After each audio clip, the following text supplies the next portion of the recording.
of hard rock and heavy metal, Eddie Trunk. I can't dance like James, but thank you. Well, you're certainly the hardest working man in the business. But yeah, I don't know about the dancing part, though. Well, you've got Q104.3, you got a radio show there. You got Sirius XM, channel 39, I believe it is. Yeah. You got that metal show, and everything else you do, your various gigs, and your book that has just come out. Yeah, that's what I'm working at the moment. Yeah, but yeah, man, I've been lucky to have made it 30 years and counting in this business, and doing a lot of different variety of things as I've always done. I've done a lot of things that people actually don't even know about behind the scenes as well. And it's all just been about trying to grow the music respectfully and support the bands that I love. Really, that's what it always still comes down to. It's what started it.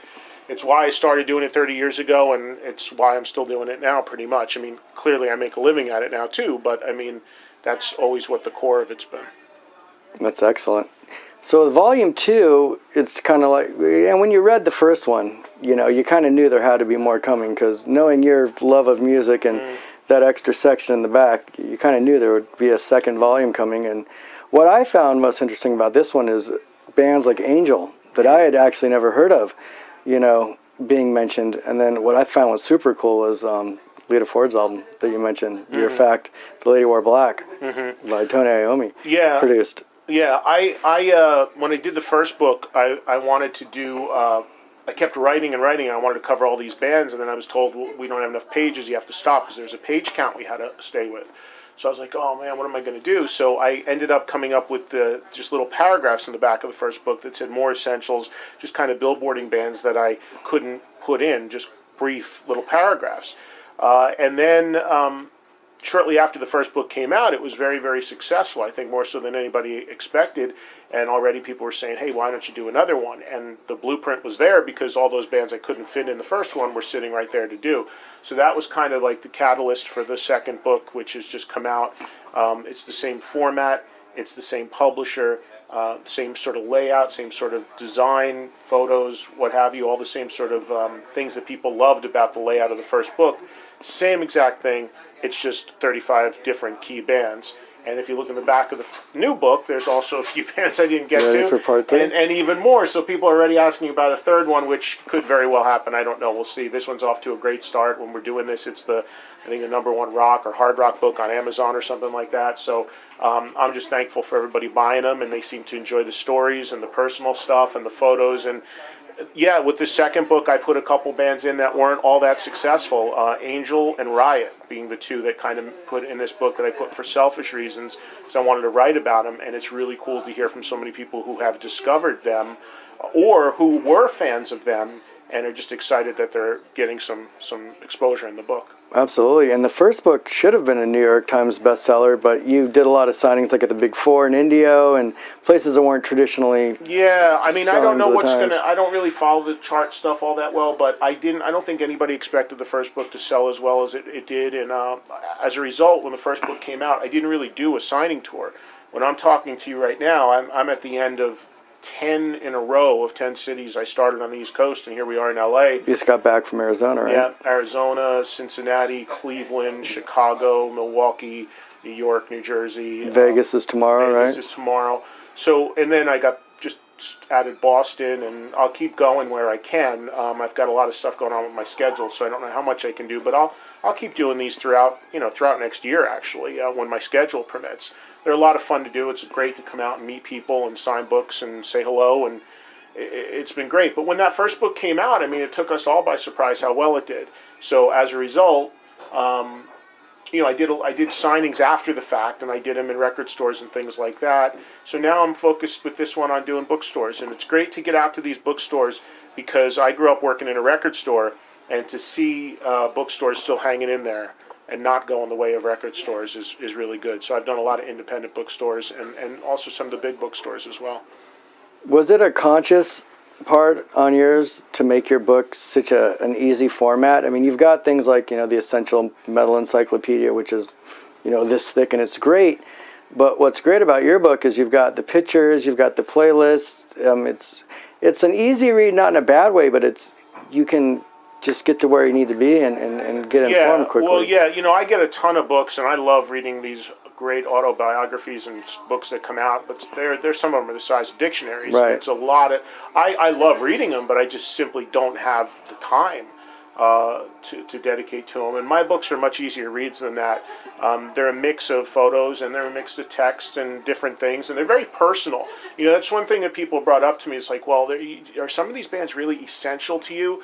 And like, well, you're maybe reading into it a little too much. They're essential in the sense that they were part of my world in the last 30 years of the business. I'm not saying this is the Bible of metal or rock or anything. I'm just saying they're my stories. My name is on the cover of the book. Right. So it's personal to me. And if I'm going to send you out a mixtape, this is what you're probably going to get a little bit. Listen, honestly, they're bands. A lot of these bands I love. Some I love more than others that I'm writing about. But it's a personal. They all played a role in some way in my evolution in this business on a lot of different levels. If you look at, like, in this new book, there's a story about White Lion and there's a story about Overkill. And in both of those instances, those are bands I literally grew up in the business with. So that's very personal. You got your first gold record with White Lion. Yeah. And in the case of a band like Angel that you mentioned, that's a band I actually, unfortunately, never saw live. But I think it was important to talk about the sort of almost impact that they had. It's an interesting story, so I wanted to write about that. So, the title is what it is, and I'm not saying these are all mandatory bands, but they're bands from my world that I want to share with people. Right, absolutely. And I think one of the biggest misconceptions, about that metal show, and I think a lot of people don't realize they used to do Hangin' With, on VH1 Classic, and then they pulled the plug back in 2005, and who does your last interview end up being with? I think it was Poison. Wasn't it Kiss in L.A.? It was one of the last ones. ones. The very last one I did actually was Poison for their. They did a covers record, Poisoned, and I did it here in L.A. at Henson Studios, and they had killed the channel. They'd killed the host segments and everything about 2 weeks before. Okay. And I thought that was going to get canceled, and they said, no, we want to follow through on that interview, so that'll be the last thing we're doing, so go out and do it. So, I flew out here and did that interview with them, knowing full well that it was the last thing that was going to, at the time, I was going to do on VH1 Classic. And then after a year or so later, we started the gears turning for that metal show. But yeah, a lot of people don't realize I have a long history with VH1 Classic as a host way before that metal show, and that's kind of how that metal show came about eventually. Yeah, they flew you out a couple times to interview Robert Plant from the UK. Did so many interviews back then, and I wish they were on YouTube where people John could see Mellencamp. A lot of non-metal huge artists. gamut of rock, every sort of rock, metal, pop, dance. I did it all. Alternative. I hosted it all, and it was fun. Obviously, I don't love all that sort of music, but it was fun talking to all those guys. I actually enjoy it. I kind of miss it. It was fun to get all sorts of artists in. A lot of people would be surprised to find out I didn't want that metal show to be called That Metal Show. I didn't want that name. Really? The network did. I didn't. What was your preference? Anything that didn't have the word metal in the title. I of course wanted to have a ton of metal on, but I didn't want to be limited. I got you. If I wanted to have a rock band on or something, people, that's not metal, man, on That Metal Show.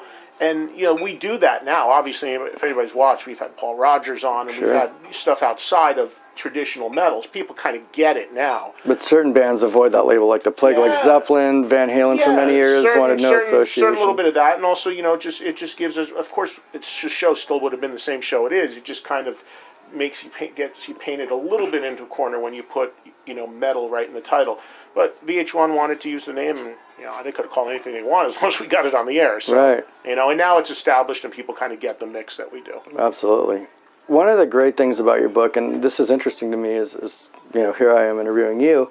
You do a piece on Ace Frehley, but you admit that your favorite out of the 4 solo albums was Paul Stanley, with Ace coming in a close second. And you're not afraid to ask those honest questions. When you first started out, how did you walk that thin line between, being respectful, but at the same time asking what perhaps a lot of people wanted to know without burning bridges? Well, it's tough. Most artists will respect that. And if you ask it in a respectful way, they'll be okay with asking a tough question or an awkward question. Mm-hmm. There's a few that don't will run from you, and they're afraid of doing an interview with you because they know you might ask something they're not comfortable talking about. I just have to be a fan and do what I do and ask the questions that people most want to know about, and that's just what I do. And if there's fallout from it, that so be it. I mean, I grew up a huge fan of Howard Stern's, and I listened to Howard Stern as a kid on the radio, and I would listen to him interview people, and it was just like, he'd say exactly what was on his mind, and totally truthful. Even when he used to play music, he'd be like, man, that song kind of sucks, but I don't know what. And I was like, wow, that's amazing. It's so cool, And it was that sort of honesty really had an impact on me. And I said, you know what? Certainly I'm not Howard by any stretch, but you know what? It's okay to actually be straight up. And a lot of artists respect it, and it takes you a lot further in the end. But there are a few artists. It's ironic you mentioned. I mean, Paul's album was my favorite of those four. Ace's was a very close second. They're 1 and 1A, very close. But Paul doesn't. Paul has issues with me, and I still say how much I love his music. So it doesn't bother me. I just have to speak truthfully. Unfortunately, people just dwell on the one negative instead of the thousands of positives you did sometimes. But I can't worry about that. I just have to do what I do. Now, being the big Kiss fan that you are, when they released their ridiculously giant book, Monster, did you get a copy? No. Yeah, that thing was crazy. I mean, that thing was huge. I think that was like some crazy amount of money and all that. Oh, was it close to 4K? And they weren't even sure on the shipping. They did the press thing at the Viper Room, and I don't even think they figured out the shipping yet. No, I didn't do that. And but I did just read their book that an old friend of mine, Ken Sharp, wrote called Nothing to Lose, which is about their early years. It's a really great in-depth book about the early years of the band. I think they did a great job on that, and I'm just almost done with it. I'm really enjoying that. So, it's hard to imagine anyone that's living that you haven't interviewed yet or had on your show or interviewed in some capacity.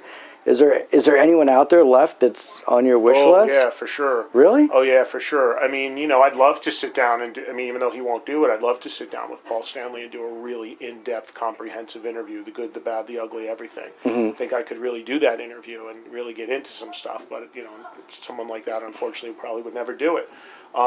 Eddie Van Halen. I interviewed him once for radio. I'd love to have him on TV, but as I tell people, when the last Van Halen record came out, Van Halen passed on Letterman and Rolling Stone and didn't do those, so he's not going to sit on that metal show, unfortunately. Right. Jimmy Page. There's a chance I might get to do Jimmy Page one day. I know they're remastering the Zeppelin stuff. I met Jimmy recently. Yeah, there's some good pictures of you with him. Yeah, there's a picture of me and him in the new book. Yeah. So I'd love to do a sit down with him at some point. I did interview Plant twice, but not for that metal show, but for TV, for VH1 Classic. So there's certainly some guys out there. Ozzy. I've interviewed Ozzy, but I'd love to do something more. But he's another guy because of Sharon and whatever's in her head. There's issues. So I can't worry about that stuff. There's thankfully tons of artists that want to do interviews and want in-depth interviews and want an educated person who actually knows their career.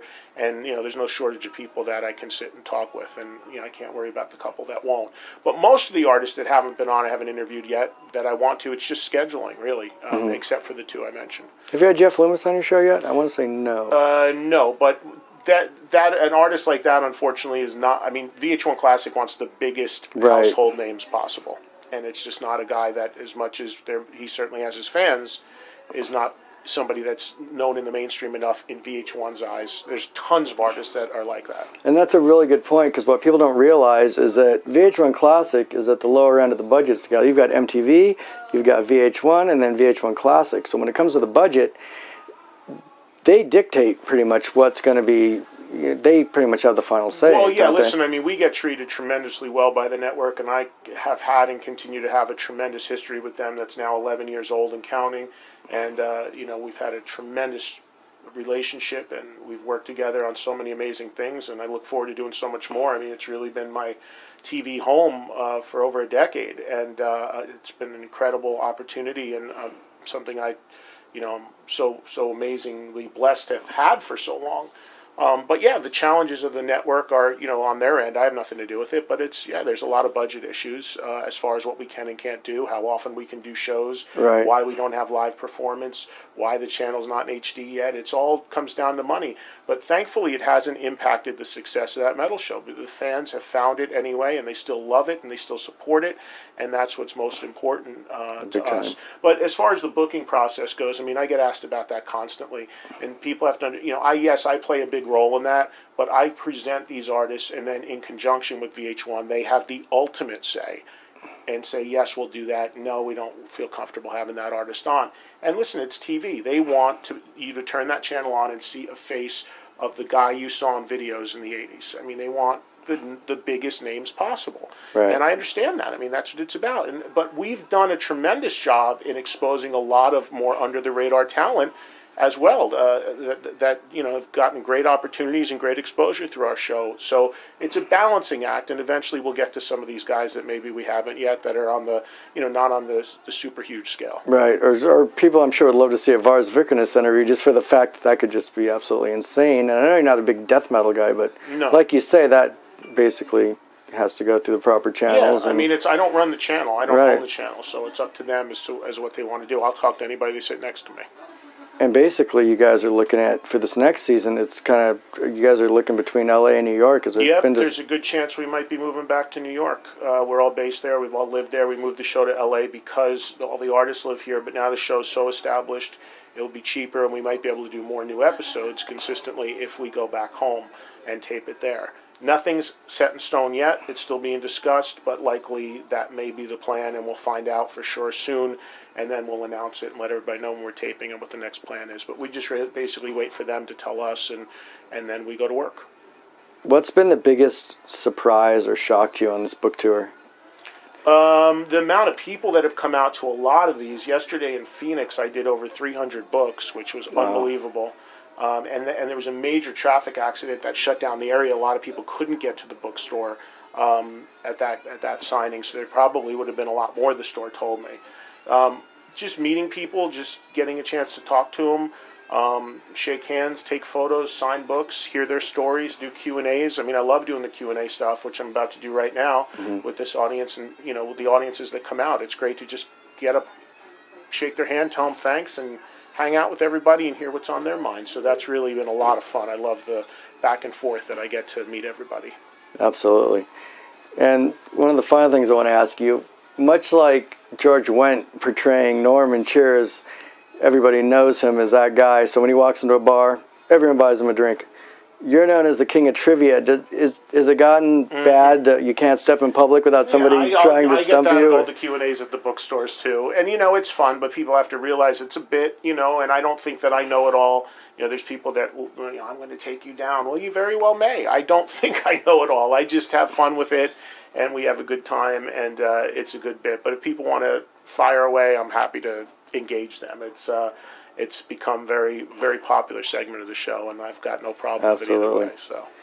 And finally, being probably the most vocal opponent ever of the Rock and Roll Hall of Fame, and life is generally a giant irony, there is a chance, and it's crazy, but you very well could be inducted into the Rock and Roll Hall of Fame before some of your heroes like Iron Maiden and UFO. Me? And you. No, that's not going to happen. It could. I know you've said a lot, but let's just say... No, well, listen, I mean, people have to understand, too, there's a ton of bands in the Rock and Roll Hall of Fame that certainly deserve to be there, and there's been some positive strides with Alice and Rush, and some people have said me screaming about it has played a role. If that's the case, so be it. I don't think that, but maybe it did. Great.